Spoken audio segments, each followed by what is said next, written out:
who carries with him a lot of promise to contribute to the discourse of this our democratic enterprise.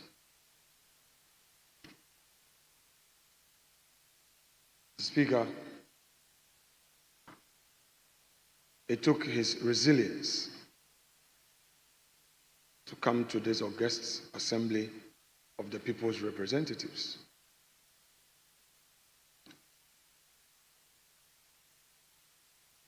He was determined to serve his people for the term he was elected to serve. Mr. Speaker,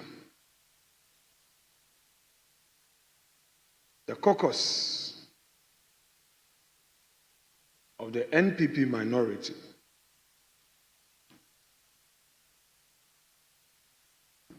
has been struck by this sudden summons to our brother to the parliament above, referring to our brother ERNEST Kumi of Akwatia. Speaker, we are in touch with the family, and as it is customary, at the appropriate time, Parliament and its leadership shall be informed. This information under Order 92 must not be seen and construed in terms of any constitutional imperative. It is very informal.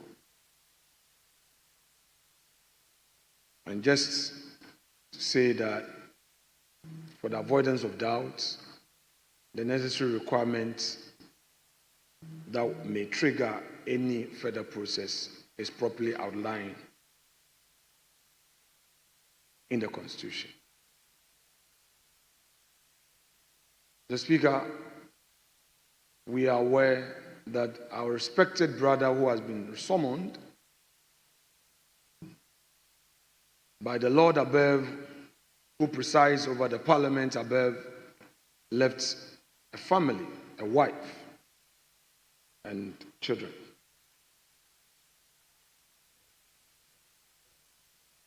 I am, through this medium, expressing on behalf of the caucus condolences to the bereaved family, and to the people of Akwatia who found him worthy of their trust and therefore elected him to represent them. The caucus says to them, KUSI, we know that this is sudden, it was unexpected. The member was not seen as somebody who was unwell, and therefore you are pained. But like we say, God knows best.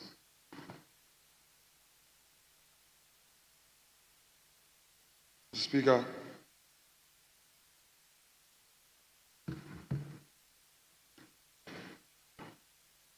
I just checked the background of this young man, born 1984, pursued his first degree, and per his public records, he's pursued 3 second degrees, an MBA in corporate governance, an LLB in law, MSc in defense and international politics, served previously as a security manager, proud to join in this chamber. Mr. Speaker, a lot can be said. For now, I would want to leave it here by way of the credentials he brought to this house.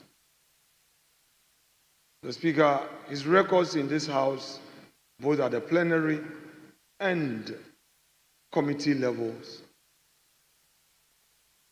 are quite profound and are known to all. Above all, this brother had all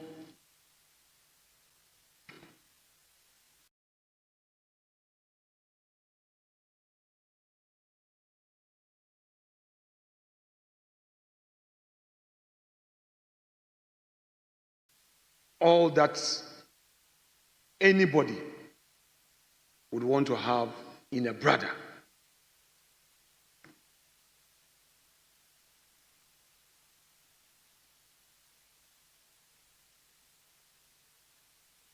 He lived the prayer of this house, quote, a country of righteousness where none shall wrong his neighbor, unquote.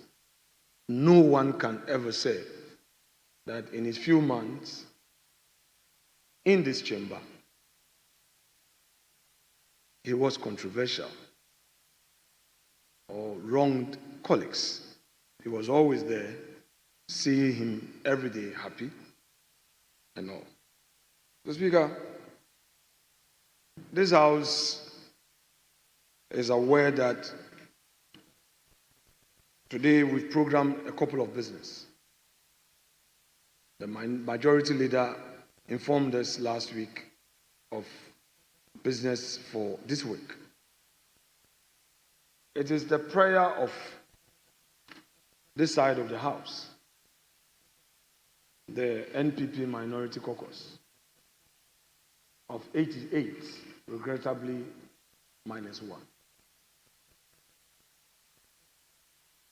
To pray with the indulgence of the leader of the house that today's proceedings be terminated as we observe a minute of silence in his honor.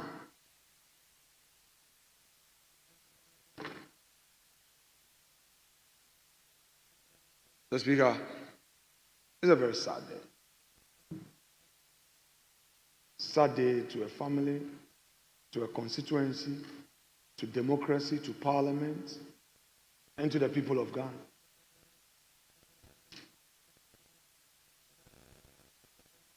We know not when any of us may receive a summons. Colleagues, let's take heart and continue with our service to Mother Ghana. Mr. Speaker, I appreciate this treasure space to break this unfortunate news. I do so with a lot of regrets and a lot of hesitation. But it's my duty to be the bearer of it. And I've done so. Thank you, sir. Yes. Majority Leader. Yeah, Right Honorable Speaker. Definitely and arguably this is one of the saddest days of this house. Like you said, I saw on the platform some publication to the effect that we had lost our younger brother, Honorable ERNEST Kumi. But I didn't believe it. I just thought, in this our politics, sometimes people put out all sort of things. So I just thought it was. And then I got another message that said, leader is serious, it's true. It's published by Joy News and other credible news platforms. And I really was saddened by the development. Very young, just a little over 40 years. Very bright, as the minority leader has presented vividly. Within a short period, he had strung a number of degrees in diverse fields of study, showing that this is a very studious young man. At that age, he believed in democracy. He participated and effectively, and as a result, took a constituency as weighty as Akwatia from within his party and in the general elections. So this is a young man full of promise for the store of knowledge, intellect, promise for store of energy that this house needs to sustain it. The prime of his life, like the minority leader has indicated, he has everything that a young man of his age will need. And to be taken away from us at this stage in his life is not only a loss to his family, it's not only a loss to Akwatia as a constituency, it's a loss to Ghana because we wouldn't know where he would have ended up in terms of the leadership of this country. And we may never know what we have missed by losing him so early in his political career. I believe that this house has suffered a terrible blow, and it's the kind of blow that when you take, you can't stand. Even sitting will be a problem. And so I join my colleague to appeal to colleagues here and then Right Honorable Speaker that we do take an adjournment for today, and tomorrow we can come back and put ourselves together to be able to conduct public business. I know this is not a time for reading tributes. The family is still struggling to come to terms with what has happened. His constituency is still struggling to come to terms with what has happened. But we wish them, we extend our condolences to them, and our prayers are with them. And as a house, we are with them in this period of extreme grief that they must be suffering now. And it is not the minority caucus that has lost, it is this parliament that has lost. Because he was a member of the House before he was a member of the minority caucus. So, Mr. Speaker, I join my colleague to pray for an adjournment so that we can all go back and then put ourselves together. Thank you, Mr. Speaker.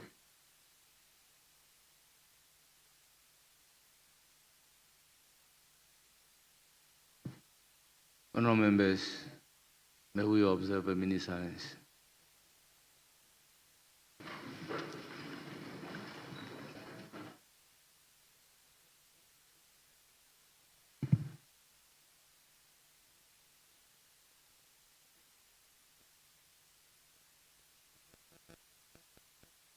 May his soul rest in perfect peace. Amen.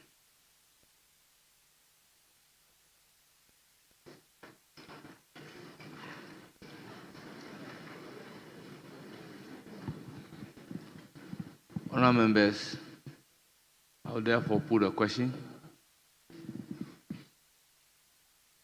for adjournment. As many as are in favor of adjournment, say aye. Those against say no. The ayes have it. The House is accordingly adjourned till Tuesday, the 8th day of July 2025 at 2 o'clock in the afternoon.